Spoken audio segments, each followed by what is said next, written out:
Good morning, everybody. This is Dr. Rhonda Farrell, the Success Strategies, and today we're going to talk about the best ways to scale your business to 7 figures and beyond.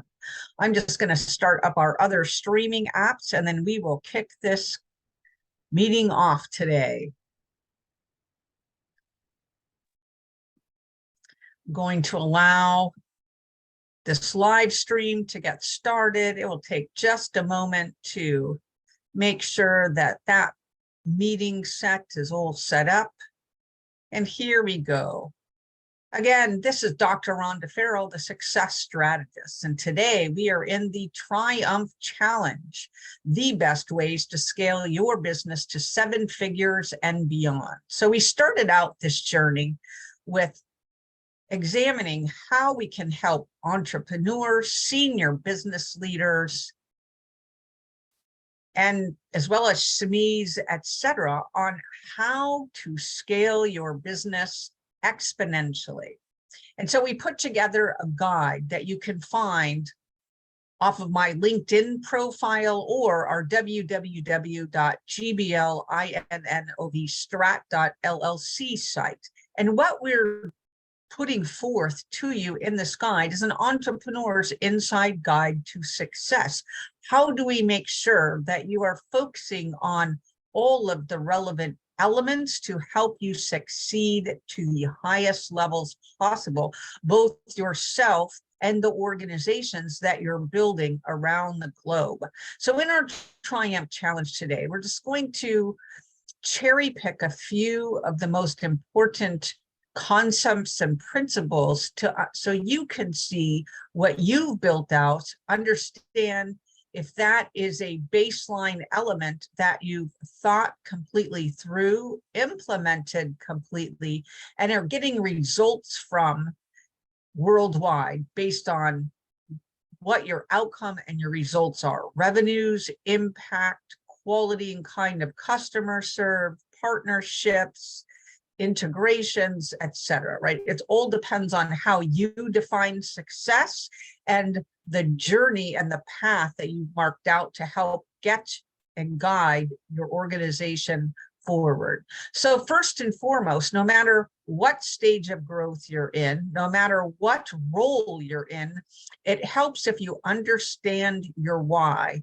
Why are you in it? You know, we say, why are you in it? To win it, not only for yourself and your company, but for those that you serve, right? So sometimes we have to look through the lens of the voice of the customer to understand the impact and the results achieved by them through harnessing your work.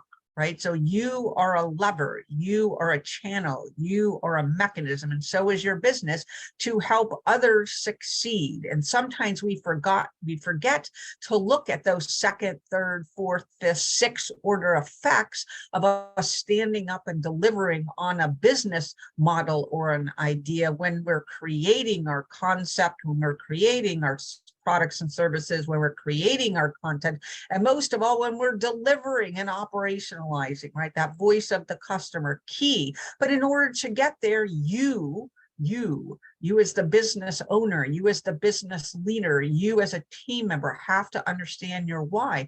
And then it has to be in alignment. We cannot have a why that differs ultimately at its core levels from what our clients and our customers are attempting to achieve and how they're going about attempting to achieve, because then there will be dissonance and you will not get the performance you want, because you will not be in alignment and you will not be in congruence with what's most important to you. So gaining clarity and being in alignment with your why. Then we have to understand, how can you instantiate your why, your purpose, the things that matter most to you, the way you want to offer and have impact around the globe. What do you do to build out a mindset and a culture based on that why? The what's and the how's and the who's come later, because when you have the why dialed in, everything can flow and happen in synchronicity for the best outcomes based on your why. Too often we see where extraordinary entrepreneurs and venture capitalists and others create this portfolio of products and services because it's stated that the market wants that. Fine. I'm not saying ignore that. I'm not saying go make that part of your portfolio, but I'm saying sometimes it's not a great choice to start there, because when we're not in congruence with our why, we can have a lot of great things, but they will not perform at the level they're capable of performance when you gain clarity in alignment and therefore are in congruence, because only then can your performance 5x and 10x and 20x. So clarity, alignment leads to greater performance, but it boils down to your why, your purpose. If you've never had a chance to fully understand that or feel fully delve into that, or you need an instrument to help you get there, I would suggest that there is an Ikigai, Ikigai, your purpose, your reason for being. There is a Ikigai canvas that you can use to better delve into why you are doing what you're attempting to do, or why and what matters most to you, to be able to instantiate that within a business.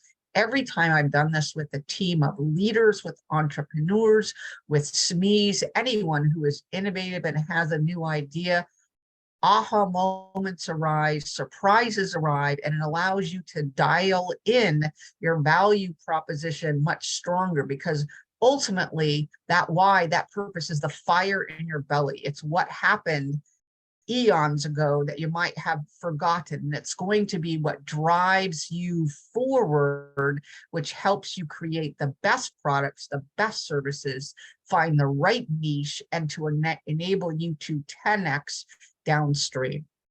Again, dialing in the why, your purpose. Next, mindset and culture. When we're not in congruence with creating the context of our world around our why and around our purpose, many things occur. Sub-optimization of performance, many pain points and challenges, a lack of consensus, a lack of congruence, a lack of the right teaming and partnerships to be able to move that idea or portfolio forward. So it's imperative to create the mindset and the culture of your organizational unit, no matter how that's instantiated, built on your why and your purpose, and to get people that believe in that, because it's ultimately the mission that's going to drive them in, not necessarily just the product or the service as part of the portfolio. Their why, their purpose has to be in alignment with enabling you and your organization to succeed, which needs to be in alignment and congruent with the clients and the customers that you're serving, so that you can help them be more successful and succeed. The next point is board of advisors. So what we want in this board of advisors area is for you as a leader, you as an entrepreneur, you as a seasoned executive, to be able to fill your gaps in knowledge, to fill your gaps in expertise, to get an independent perspective on what might be the best way forward, or to what action to take in this certain circumstances. What served us before is a great baseline.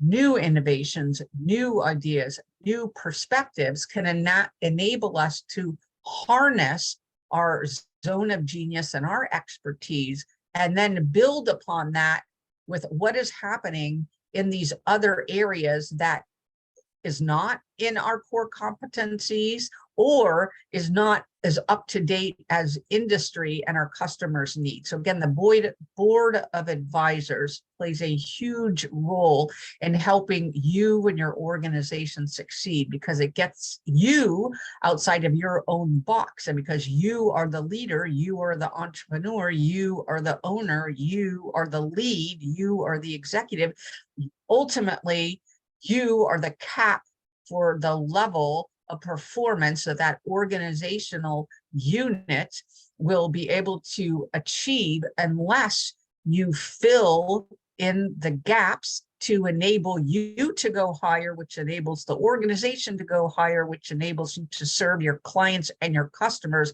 at the next level of magnitude of success. So board of advisors, fill it with people that think different from you, that have different backgrounds, that have different approaches. We're not asking you to change everything. We're asking you to fill in the gaps in your level of knowledge, in your level of expertise, and in your level of achievement, so that you can then go further faster because you have that board of advisors behind you, creating the positive winds of success for you and your clients that you're serving.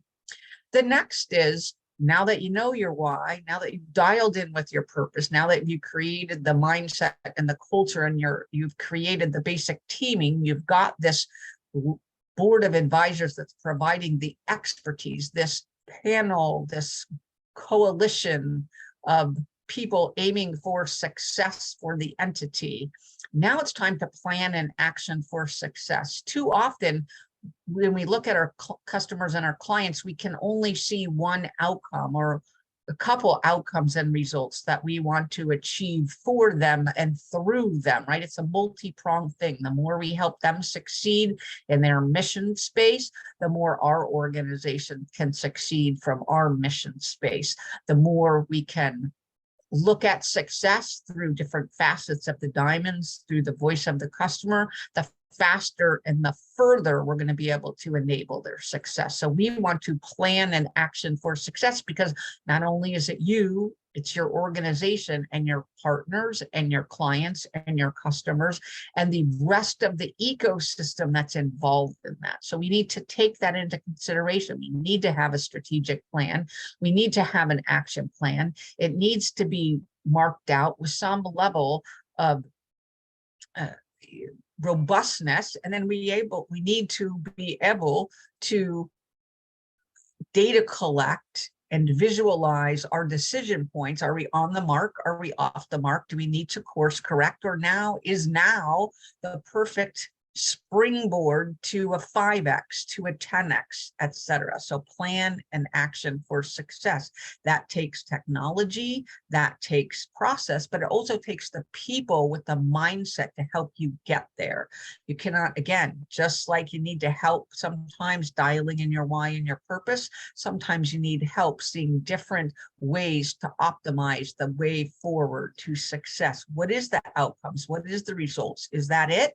Or is there a lot more? And we just need to get different minds at the table with different perspectives to enable you to see a larger chessboard as you move forward on your journey to success. Next, each step of the way, we don't need to wait from now to the end to add value, right? We want to look at every single chess move that we make internally, externally, with our partners, in service of our clients and our customers. What's the quick win we can get? We know the big wins are our outcomes and results, but if we back it up a step, what can we do? If we back it up another step, what can we do? If we back it up another step, what can we do? If we look at tomorrow, what can we do to get them a quick win so that we're building massive value day by day, week by week, month by month, quarter by quarter, year by year, for the customers and clients you're serving, not only them, but your partners and your team. It is a holistic effort at who gets the win. And what we want to do is hit as many of those with a win as possible so that they have momentum, consistency, and that allows you to springboard because they're getting consistent performance. They're seeing the value, you're bringing your impact, you're building that cohesive team that's going to get it done from a performance perspective, but also in service of the outcomes and the results that are most important to your clients and your customers and your partners and your team. So again, massive value for everybody. How can we maximize the win potential?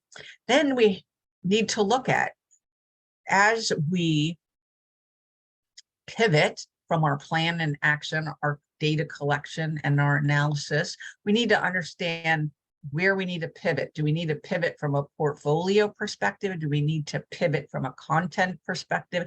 Do we need to pivot from a messaging perspective? Do we need to bring brand stickiness? Do we not necessarily have a tagline that's going to resonate, right? We want to understand who our clients are at their core, who our customers are at their core. What is their why? What is their purpose? What matters most to them? What's the pain points and the challenges? And then we want to create marketing strategies to be able to reach that portfolio of customers, clients, partnerships, and our team, because when they can feel that you get them, when they can see that you get them, when you have an offering, when you have a brand stickiness and you are on message, you are on content, you're on point consistently, that's when the 5x, 10x and above can occur. And then we want to look at what is our teaming strategy? How can we team strong? That means internally, right? Our organization's why and purpose has to be aligned with the team, because who we bring in and through our doors on our journey with us from a partner perspective, from an employee perspective, from a consulting perspective, etc., how we're creating that larger vision, that more impact, that stronger operating unit. How are we instantiating that over time? What's the next level of working organizational units that we can convene, create, and sustain to get us that 10x leap that we need and want to create sustainability in the long term? So we look at resiliency, we look at sustainability, we look at flexibility, and we look at willingness to optimize, to collect the data, to analyze the data, to create decisioning dashboards, to work with our board of advisors, to ask our internal teams, to ask and work with our partners, to ask and work with our clients and our customers so that we can optimize to the maximum amount possible, because that's when we get the springboard to greater and greater and greater levels of success. So 7 figures and beyond is a roadmap to help you strategize how your particular journey is going to look at to maximize your success for your teams, your organization, your partners, and most of all, the customers and the clients you serve. This is Dr. Rhonda Farrell wrapping up another session on scaling your business to 7 figures and beyond, the Triumph Challenge for you as a CEO, an executive, a business leader, or a person wanting to have and make greater impact across the world. We'll join you next week with another on-point message for 7 figures and beyond, your business strategy, growth for success.